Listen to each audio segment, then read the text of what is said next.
1 கொரிந்தியர் 10:27. அன்றியும் அவிசுவாசிகளில் ஒருவன் உங்களை விருந்துக்கு அழைக்கும் பொழுது போக உங்களுக்கு மனது இருந்தால் மனசாட்சி நிமித்தம் ஒன்றையும் விசாரியாமல் உங்கள் முன் வைக்கப்படுகிற எதையும் புசியுங்கள். அவிசுவாசிகளில் ஒருவன் உங்களை விருந்துக்கு அழைக்கும் போது போக உங்களுக்கு மனது இருந்தால் மனசாட்சி நிமித்தம் 2 விஷயம் இங்கே சொல்லப்பட்டிருக்கு. ஒன்று மனது, இன்னொன்று மனசாட்சி. நீ அவிசுவாசியினுடைய விருந்துக்கெல்லாம் போகக்கூடாது. அவங்களோட சேர்ந்து அவங்க விருந்துலலாம் போய் நீ சாப்பிட்டா பிசாசு உன்னை தாக்கிடுவான். இப்படி போதிக்கிற போதகர்கள் இருக்கிறார்கள், நான் அறிந்திருக்கிறேன். தப்பான போதகம். நீ கிறிஸ்தவர் அல்லாதவர்களுடைய கல்யாணத்துக்கெல்லாம் போனால் நீ சாப்பிடாத, பிசாசு உன்னை தாக்கிடுவான். இப்படிலாம் போதிக்கிற போதகர்கள் இருக்காங்க, விவரம் தெரியாத போதகர்கள். இல்லை வேணும்னே கூட போதிக்கிறது. அப்போனா ஞாயிற்றுக்கிழமை கல்யாணத்துக்கு கிறிஸ்துவ அல்லாதவர்கள்லாம் ஞாயிற்றுக்கிழமை கல்யாணம் வைப்பாங்க. இவன் அங்கே போயிடுவான், சபையில் ஆள் இருக்காது. போகிறத தடுக்கணுன்றதுக்காக போதிக்கிறவங்களும் உள்நோக்கத்தோடு போதிக்கிறவங்களும் இருக்காங்க. ஒன்று ஒரு உலகத்தான் விருந்துக்கு கூப்பிட்றான், விக்கிரக ஆராதனைக்காரன் விருந்துக்கு கூப்பிட்றான். உனக்கு மனசு இருந்தால் போ, கண்டிப்பாக போகணும் வேதம் சொல்லலை. மனசு இருந்தால் போ. ஒன்று மனசு, இன்னொன்று உனக்கு மனசாட்சி இருந்தால். உன்னுடைய மனசாட்சி முக்கியம். அந்த சாப்பாடை விக்கிரகத்துக்கு படைச்சிருப்பாங்களோ அப்படிலாம் உட்காந்து நீ அதை உட்காந்து யோசிச்சுட்டு இருக்காத. தெரிந்து ஒன்றை செய்தால்தான், ஒரு தப்பு செஞ்சாதான் அது மனசாட்சிக்கு விரோதமானது. உனக்கு தெரியாது, விருந்தில் உணவு பரிமாறுகிறார்கள், அது விக்கிரகத்துக்கு படைக்கப்பட்டதா இல்லதையா உனக்கு தெரியாது. அதனால் மனசாட்சிக்கு விரோதமானது அல்ல. நீ பாட்டுக்கு நீ அதை சாப்பிடு. அப்படி தான் வேதம் சொல்கிறது. விருந்து அப்படின்னாலே அநேகருக்கு அது பிடிக்கும். ஏன்னா விருந்தில் ஒன்று உணவு, நல்ல உணவு, அது ஒரு காரணம். இன்னொரு காரணம், சிலருக்கு அந்த உணவு, நல்ல உணவுக்காக அவர்கள் அங்கே போக ஆசைப்படுவார்கள். இன்னொன்று, சிலருக்கு நல்ல உடை அணிந்து போகலாம். நல்ல உடையை எப்போ தான் அணிய முடியும்? பட்டுப்புடவை எடுத்து வச்சுருப்பாங்க, அல்லது பார்ட்டி வேர் எடுத்து வச்சுருப்பாங்க. அதை விருந்துக்கு தானே போட முடியும், மற்ற நேரத்தில் போட முடியாதுல்ல. ஆஃபீஸ் வேலைக்கு போகும்போது போக முடியாது, மற்றபடி கேஷுவல் வேறு அதை போட முடியாது. நல்ல ட்ரெஸ்ஸை போடுறதுக்கு ஒரு வாய்ப்பு. அதனால் சிலருக்கு விருந்து பிடிக்கும். இன்னும் சிலருக்கு மனிதர்களை சந்திக்க, உறவினர்களை நண்பர்களை சந்திக்க ஒரு வாய்ப்பு. அதுதான் பலருக்கு பிடிச்சமான ஒரு காரியம். விருந்தில் நண்பர்களை, உறவினர்களை நிறையா சந்திக்கலாம். எத்தனையோ வருஷம் சந்திக்காதவங்களெல்லாம் சந்திக்கலாம் விருந்தில். அதனால் விருந்தில் ஆத்துமாக்களை நாம் தொடுவதற்கு வாய்ப்பு இருக்கிறது. விருந்தில் போய் புதிய ஊழிய வாசல்கள் திறக்கிறதுக்கு வாய்ப்பு இருக்குது. அப்படிலாம் நடந்திருக்கு, எனக்கு நடந்திருக்கு. விருந்துக்கு போன இடத்துல புது ஆத்துமாக்களை நான் சந்திச்சிருக்கேன். விருந்துக்கு போன போது ஊழியத்திற்கான புது வாசல்கள் எனக்கு திறக்கப்பட்டிருக்கிறது.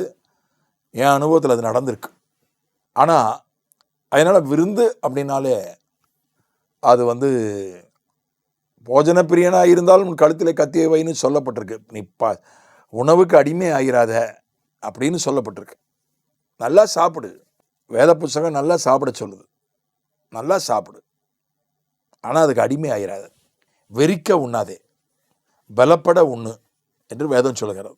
ஆனால் எல்லாத்த விட எனக்கு ஞாபகத்தில் அதிகமாய் திரும்ப திரும்ப பளிச்சிட்ட ஒரு வசனம் நீதிமொழிகள் 15:15. மன ரம்மியம் நித்திய விருந்து.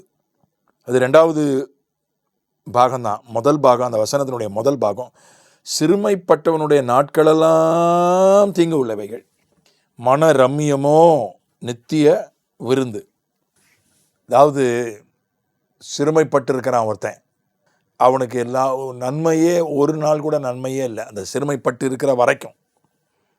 அது 1 வருஷமோ 6 மாதமோ 3 வருஷமோ 7 வருஷமோ, அதிகபட்சம் 7 வருஷம்தான் ஒருவன் சிறுமைப்பட்டிருக்க முடியும். அதுக்கு மேலே ஒருவனை ஆண்டவர் சிறுமைக்கு அனுமதிக்க மாட்டார். அது அவனா தப்பான வழியில் போய் சிறுமைப்பட்டால் தான் உண்டு. அதிகபட்சம் 7 வருஷம், 1 வருஷமும் இருக்கலாம்.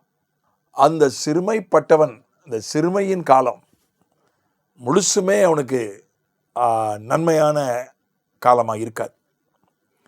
ஆனால் இதை எப்படி சரி பண்ணலான்னா, மன ரம்மியமோ நித்திய விருந்து. மனசை ரம்மியமாக வச்சுக்கணும். ஒருத்தன் சிறுமைப்பட்டிருக்கானா ஒரு விருந்துக்கு போகவே நான் மாட்டான். ஏன்னா எல்லாரும் அதை பற்றியே விசாரிப்பாங்க, விருந்துக்கு போக மாட்டான். ஒரு சிறுமை அவன் வாழ்க்கையில் வந்துடுச்சுன்னா இந்த மாதிரி விருந்து நிகழ்ச்சிகளை எல்லாம் ஒரு திருமண வீட்டுக்கு போகிறத தவிர்ப்பான். அப்படி நான் பார்த்துருக்குறேன். ஒருவர் நல்லா ஓஹோ ஆகான்னு கொடி கட்டி பிறந்தார் பொருளாதாரத்தில், தொழிலில். அவருடைய வயதான காலத்தில் அவருடைய தொழில் படுத்து விட்டது, பொருளாதாரம் நலிந்து விட்டது. எந்த கல்யாணத்துக்கும் போக மாட்டார், தான் மகனை தான் அனுப்புவார். எல்லா கல்யாணத்துக்கும் மகனை தான் அனுப்புவார், அவர் போகவே மாட்டார். ஏன்னா நம்ம பொருளாதாரத்தில் நலிஞ்சிட்டோம், நம்முடைய தொழில் குறுகி விட்டது, அதனால் நம்ம திருமண வீட்டுக்கு போக வேண்டாம்னு நினைப்பார். அதனால் அப்போ விருந்துக்கு அவன் போகிறதுக்கு ஒரு சிறுமைப்பட்ட நிலையில் இருக்கிறவன் விருந்துக்கு போகிறதுக்கு விரும்ப மாட்டான், விருந்தை தவிர்ப்பான். அல்லது சில விருந்துகளுக்கு அவனை கூப்பிட மாட்டாங்க. வந்தானா அவன் ரொம்ப சிறுமையில் இருக்கான், அவன் வந்தானா நமக்கு அவ்வளோ கௌரவமாக இருக்காது. சிலர் அப்படி கூப்பிடாமல் விட்டு விடுவார்கள் விருந்துக்கு. ஆனால் நித்திய விருந்து என்கிற ஒரு அனுபவத்தை நம்ம பெற முடியும். நித்திய விருந்துனா நிரந்தர விருந்து. 365 நாளும் 3 வேளையும் நமக்கு விருந்து தான். நித்திய விருந்து என்கிற அனுபவத்தை பெற முடியும் எப்போது? மனதை ரம்மியமாய் வைக்கும்போது. பவுல் சொல்கிறான், எந்த நிலையிலும் நான் மனரம்யமாக இருக்க கற்றுக்கொண்டேன். வாழ்ந்திருக்கவும் தெரியும், தாழ்ந்திருக்கவும் தெரியும், பரிபூர்ணம் அடைவும் பட்டினியாக இருக்கவும் நான் போதிக்கப்பட்டேன். பட்டினியாக இருந்தாலும் சரி, குறைவில் இருந்தாலும் சரி, தாழ்வில் இருந்தாலும் சரி, எந்த நிலையிலும் நான் மன ரம்மியமாய் மகிழ்ச்சியாய் இருக்க கற்றுக்கொள்ளணும். சூழ்நிலை எப்படி இருந்தாலும் சரி, உடல்நிலை எப்படி இருந்தாலும் சரி, மனநிலை மகிழ்ச்சியாக இருக்கணும். உடல்நிலை நல்லா இருந்தால் மனசு மகிழ்ச்சியாக இருக்கும். இல்லை, அது மாற்றி சொல்லுது வேதம். மன மகிழ்ச்சி நல்ல அவசியம். மனநல மகிழ்ச்சியாக இருந்தால் உடல்நிலை நல்லாயிரும். நித்திய விருந்து சூழ்நிலையும் நல்லாயிரும். விருந்துன்றது ஒரு நல்ல மகிழ்ச்சியான சூழ்நிலையை அது குறிக்கிறது. மனநல மகிழ்ச்சியாக இருந்தால் சூழ்நிலையும் மகிழ்ச்சி ஆயிரும். மகிழ்ச்சியான மனநலை உடல்நிலையையும் பலப்படுத்துது, சூழ்நிலையையும் மகிழ்ச்சி உள்ளதாய் மாற்றுகிறது. ஆகவே எந்த நிலையிலும் மனரம்யமாய் இருக்க ஆண்டவர் நமக்கு கற்றுக் கொடுப்பாராக. ஆமென்.